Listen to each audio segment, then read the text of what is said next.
आज की वीडियो बनाते हुए मुझे बहुत ज़्यादा खुशी हो रही है बिकॉज़ एक ऐसी चीज़ हो गई है जो कि काफ़ी लैग ग्रेजुएट्स उम्मीद कर रहे थे कि वैकेंसी आए पावर ग्रिड की और फाइनली आज वैकेंसी आ गई है। तो उसके बारे में सारी डिटेल्स कि भाई क्या-क्या उसमें आपके रिक्वायरमेंट्स हैं, क्या-क्या उसका सिलेक्शन क्राइटेरिया होगा, किस तरीके से पूरा सिस्टम वर्क करता है, इंटरव्यू कैसे वर्क करता है, सारी बातें, पूरी नोटिफ़िकेशन मैं आपको ए टू ज़ेड समझाऊँगा। तो इस वीडियो को लास्ट तक देखिए और जो-जो डाउट्स हो मुझे कमेंट्स में नीचे लिख के बताइए कि सर ये डाउट्स है और मैं आपकी पूरी हेल्प करने की कोशिश करूँगा। अपार्ट फ्रॉम दैट अगर आप मान लो इस बार क्लैट पीजी एग्ज़ाम की तैयारी कर रहे हो और आपको अगर मान लो पावर ग्रिड के इस पर्टिकुलर रिक्रूटमेंट के लिए भी भाई सिलेक्शन के लिए बैठना है, तो आप हमारा last minute preparation course join करने के बारे में डेफिनिटली सोच सकते हो बिकॉज़ इस कोर्स के अंदर हम लोग आपको पूरा syllabus along with mock papers, along with case laws खत्म करा के केवल 3699 में दे रहे हैं। तो इसको आपको अगर एनरोल करना है, अगर आप एक ऐसे स्टूडेंट हो जिसको कि चाहिए कि भाई हाँ, मैं एग्ज़ाम का ये जो अटेम्प्ट है वो मैं दूँ, अच्छे से करूँ, तो आप लोग डेफिनिटली चेकआउट करिए। और नहीं तो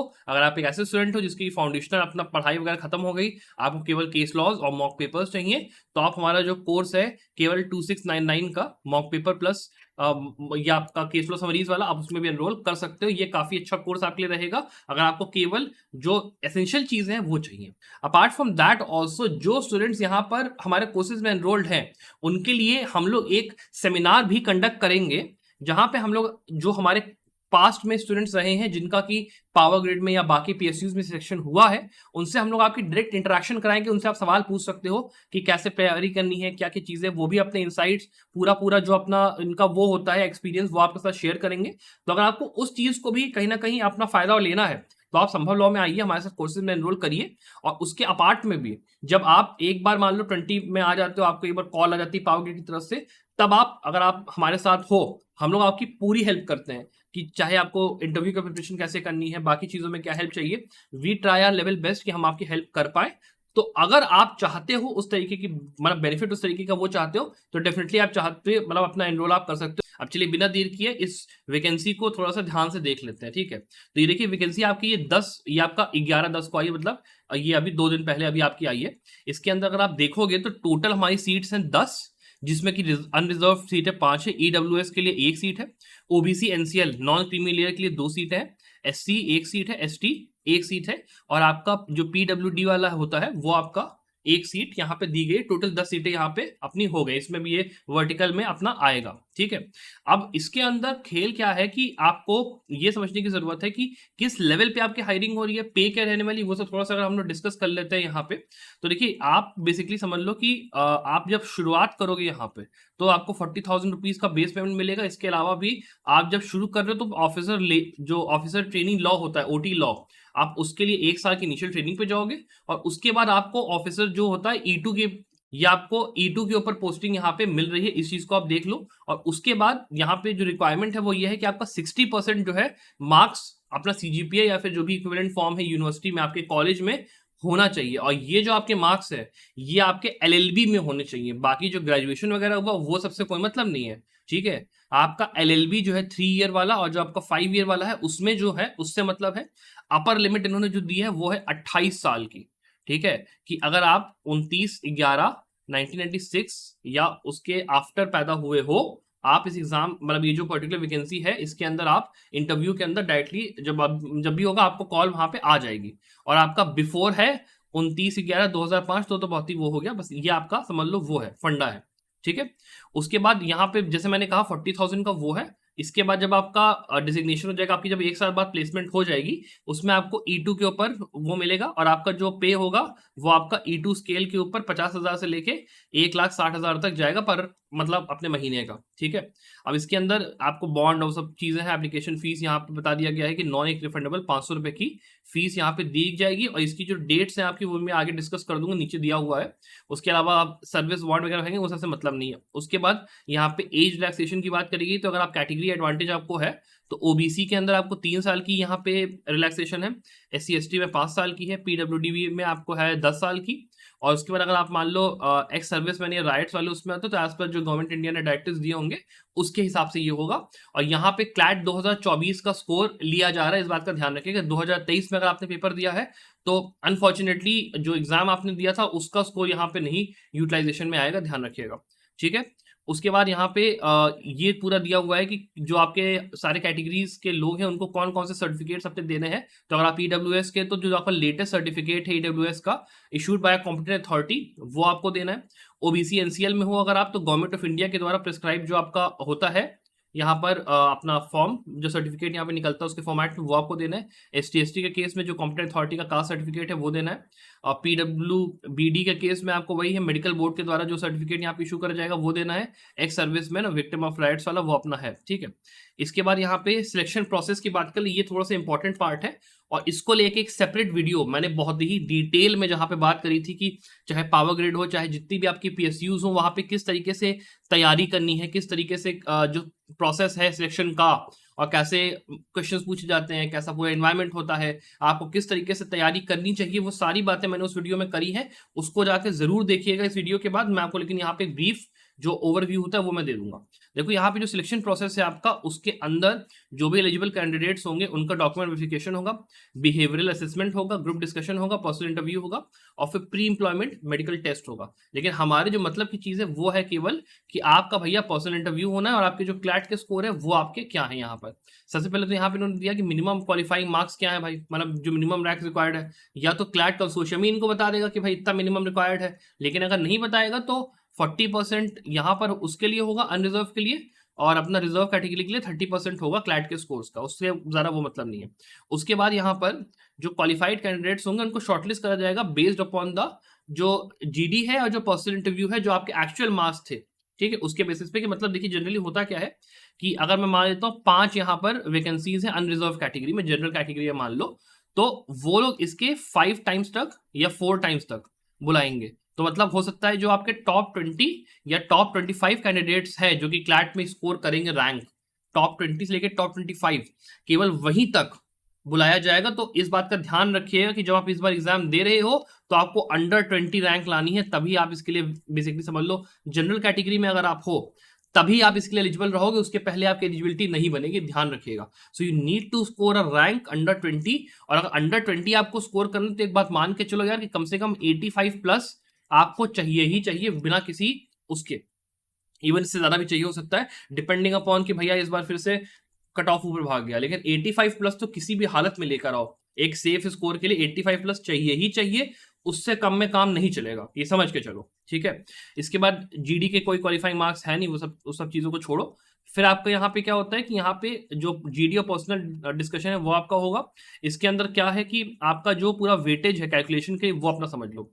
जो आपके मार्क्स हैं क्लैट पीजी 2024 के, वो आपके 85% मार्क्स की वेटेज होल्ड करेंगे, ठीक है। उसके बाद जीडी के अंदर आपका होगा वो 3% होगा, पर्सनल इंटरव्यू का 12% होगा, ठीक। अब इसमें देखो यहाँ पे सीन कहाँ पे आता है। आप अगर मान लो क्लैट आपने एग्जाम जब दिया था तो उस टाइम पे मान लो आपकी ऑल इंडिया रैंक मान लो 3 थी और आपका स्कोर था कहीं 92, और एक इंसान है जिसकी की ऑल इंडिया रैंक थी 20 और उसका स्कोर था मान लो 86 था फॉर इंस्टेंस, अज्यूम करो।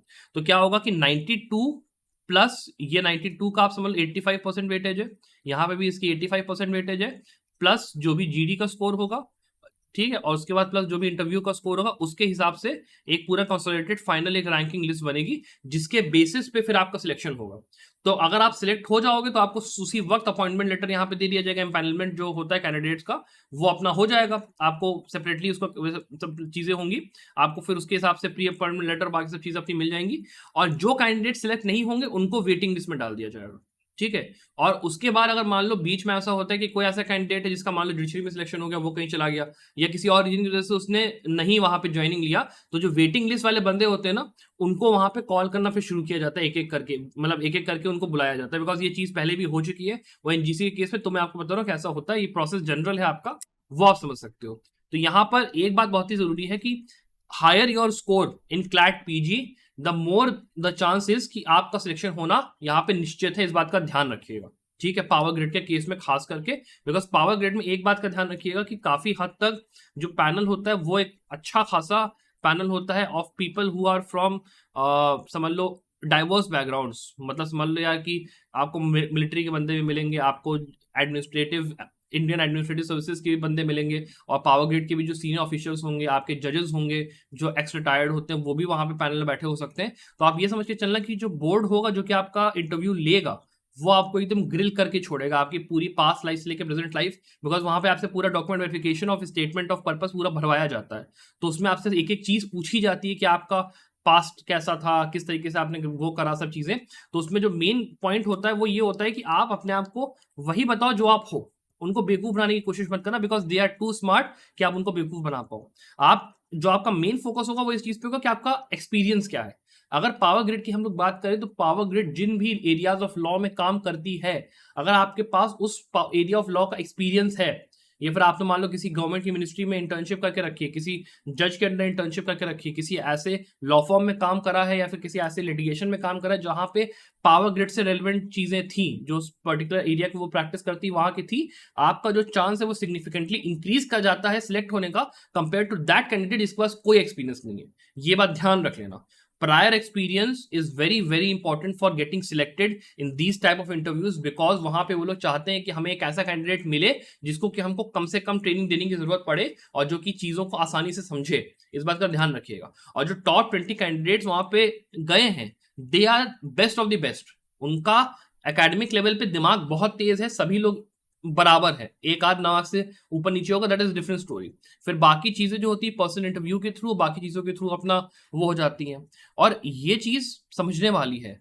तो मैं आपसे यही रिकमेंड करूंगा कि अगर आप सीरियस हो पावर ग्रिड को लेकर, तो अभी क्लैट का एग्जाम चलो आप दे रहे हो, लेकिन क्लैट एग्जाम देने के तुरंत बाद, ठीक है, तुरंत बाद एक कोई इंटर्नशिप ऐसी ज्वाइन करने की कोशिश करना, या ऐसा कुछ मतलब अपनी प्रैक्टिस शुरू करो जिसमें कि पावर ग्रिड से जुड़े हुए जो एरियाज है वहां पे आप कर पाओ प्रैक्टिस। बहुत अच्छा रहेगा, बहुत ये बता रहा डिफरेंस शो करेगा। और अपनी पर्सनालिटी पे थोड़ा वर्क करो, बिकॉज इंटरव्यू के टाइम पे पर्सनालिटी एक ऐसी चीज है जिसके ऊपर बहुत ज्यादा ध्यान होता है। प्लस ग्रुप डिस्कशन कैसे वर्क करता है, इंटरव्यू में आधे घंटे जब आपसे वो लोग बात करेंगे, कैसे आपको उनको फेस करना है, उन सबको लेकर एक पूरी प्लेलिस्ट यहाँ पे जो है वीडियोस की यूट्यूब के ऊपर, आप बस सर्च करो आपको मिलेगा। अपार्ट फ्रॉम दैट, अगर आप संभव लॉ के कोर्सेज में एनरोल्ड हो, तो जैसा मैंने वीडियो की शुरुआत में ही बोला कि हम लोग आपको एक्सेस देंगे टू, यहाँ पे सेमिनार्स हम लोग कंडक्ट करेंगे विद द लॉ ऑफिसर्स, जो कि हमारे स्टूडेंट्स हैं जिनका पहले सिलेक्शन हो चुका है इन वेरियस पीएसयूज, जिन्होंने काफी सारे इंटरव्यूज को वहां पे गए हैं, वो लोग बैठे हैं, उनका सिलेक्शन हुआ है। उनसे हम लोग आपकी डायरेक्ट इंटरेक्शन कराने की कोशिश करेंगे। तो अगर आपको एनरोल होना है तो आप जरूर वहां पे एनरोल होइए। और साथ ही में ये जो आपका पूरा चीज रहेगी कि जब भी आपका वैकेंसी आएगा उसका पहले हम लोग ये सेमिनार कंडक्ट करेंगे, तो प्लीज उस सेमिनार में जाइए और उस चीज को एक्सेस लेने के लिए उसको करिए। और पूरी तरीके से संभव लोग जो पूरी टीम होती है वो आपके साथ at the time of interview खड़ी होती है। जो भी आपको हेल्प चाहिए होगी वो हम लोग अपने एंड से करने की पूरी कोशिश करेंगे। अगर आप मान लो टॉप 20 में हो और आपको वो चाहिए, हम लोग पूरी आपकी हेल्प करेंगे। तो आप बिना झिझक के वहां पे आ सकते हो। अगर आप हमारे कोर्सेज में एनरोल्ड हो, उस हिसाब से हम लोग देख लेते हैं, तो वो आपके ऊपर है। बाकी इसके अलावा हम लोग वैकेंसी के अंदर यहाँ पे बात करें कि आपको क्या क्या करना है, तो पहली बात तो जो इंस्ट्रक्शन है उनको थोड़ा सा समझ लेते हैं। यहाँ पर आपको सबसे पहले तो भाई क्लैट के अंदर जो 24 का जो आपका है उसके अंदर आपको रजिस्ट्रेशन कर लेना है, ये बात आप ध्यान रख लो, ऑब्वियस सी बात है।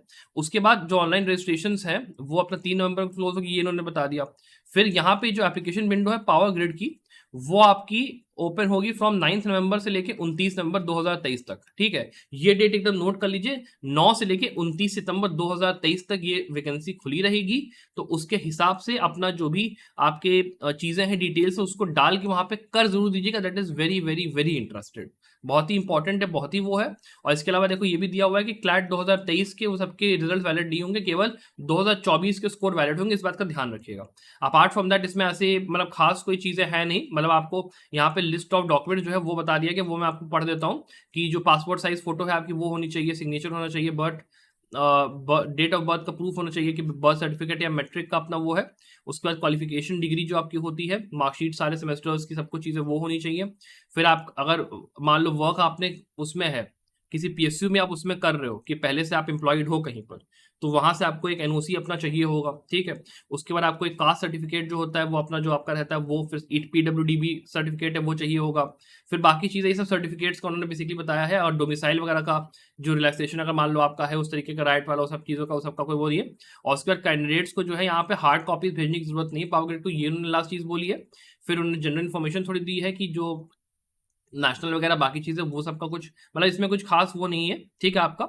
और इसके अलावा आई थिंक सो हाँ, ये आपकी इंपॉर्टेंट डेट्स उन्होंने एक और बात दे दी है। 1 जुलाई 2023 को मतलब वो चालू हुआ था क्लैट का ड्यूरेशन ऑब्वियसली। बाकी चीजें उन्होंने दे दी है कि पावर ग्रिड की जो कट ऑफ डेट है मतलब अपना फिल करने की, वो आपकी 29 नवंबर की है। 9 तारीख से शुरू होगा इसका फिलिंग। तो प्लीज 9 तारीख से पहले, मतलब 9 तारीख को जैसे शुरू होगा, आप अगर इंटरेस्टेड हो, आपको लगता है कि आप अंडर 20 स्कोर कर सकते हो, प्लीज जाओ और जाके इस पूरे फॉर्म को भरो और प्लीज एक बढ़िया मतलब आप नौकरी पाओ यार, बहुत बढ़िया रहेगा। I will be very happy, आप लोग भी बहुत खुश होगे, बहुत मजा आएगी। ठीक है, अपार्ट फ्रॉम दैट, अगर आप मान लो हमारे कोर्सेज में एनरोल का मन है आपका, आप डेफिनेटली चेकआउट कर सकते हो। I wish you the very very best of luck for your future success. Bye.